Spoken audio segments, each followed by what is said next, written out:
Morning guys. আজ হচ্ছে শুক্রবার। সেই রাত থেকে বৃষ্টি অনবরত পড়েই যাচ্ছে। তো সকালবেলা উঠে দেখলো ওয়েদারটা কেমন আছে। তো মেয়ে আর এই ওয়েদার দেখে আর কলেজে গেল না, মানে আমি বারণ করলাম যে এত বৃষ্টি পড়ছে, আজকে আর দরকার নেই কলেজে যাওয়ার। এমনিতেই একটু মাথায় জল পড়লে ওর ঠান্ডা লেগে যায়। তো এখনও কিন্তু মেঘলা করে আছে, থেকে থেকে বৃষ্টি হচ্ছে, আবার একটু কমছে, আবার হচ্ছে, আবার কমছে। যাই হোক, রাত থেকে শুরু হয়েছে বৃষ্টি, এখনও মানে ঝিরিঝিরি এখন হচ্ছে, এখন অতটা জোরে নেই কিন্তু ঝিরিঝিরি হচ্ছে।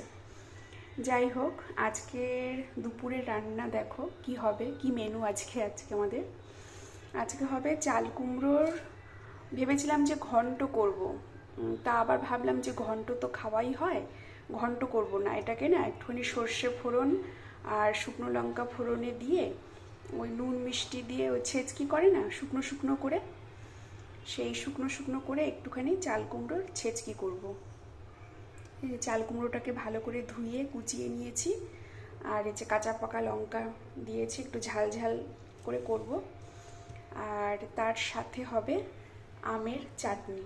ঠিক আছে, এই যে আম কেটে নিয়েছি, আমের চাটনি হবে। আর আমের চাটনির সাথে যেটা না হলেই না আমাদের বাড়িতে, বিশেষ করে মেয়ের জন্য, সেটা হচ্ছে পাঁপড় ভাজা। পাঁপড় ভাজা না হলে ও চাটনি মানে খাবেই না। বারবার খাওয়ার সময় বলবে পাঁপড় ভাজো, পাঁপড় ভাজো, পাঁপড় ভাজোনি, যেদিনকে পাঁপড় না ভাজি পাঁপড় ভাজোনি আজকে। তো যাই হোক, চাটনির সঙ্গে ওর কিন্তু পাঁপড় ভাজাটা লাগেই লাগে। আর যেটা আমাদের স্পেশাল ডিশ সেটা হচ্ছে মাটন। এই যে মাটনটা ভালো করে ধুয়ে রেখেছি, চর্বি দিয়েছে, মেটেও আনতে বলেছিলাম একটুখানি, আমি আবার মাটনের মেটে খেতে ভীষণ ভালোবাসি। আর এদিকে মাটনের জন্য এই যে আলু কেটে নিয়েছি, এদিকে ভাতে দেব উচ্ছে, তোমাদের দাদা ভাইয়ের জন্য দুটো উচ্ছে ভাতে দেব কেটেছি। আর এদিকে মানে খাসির মাংসের জন্য কেটেছি টমেটো, আদা, রসুন, এদিকে নিয়েছি পেঁয়াজ, পেঁয়াজ কুচি। আর সব শেষে কাটবো হচ্ছে স্যালাডটা এখনও কাটিনি, খাওয়ার সময় স্যালাডটা কাটবো। পেঁয়াজটা নেই, পেঁয়াজটা আমি পরে কেটে নেবো, মানে আছে, ঘরে আছে পেঁয়াজ, কিন্তু এখানে রাখা হয়নি। যাই হোক, শসা, টমেটো আর পেঁয়াজের স্যালাড হবে। এই হচ্ছে আজকে আমাদের শুক্রবারের দুপুরের মেনু। ঠিক আছে, তো তোমাদের এক ঝলকে দেখিয়ে দিলাম, আর রান্নাটা শুরু করি।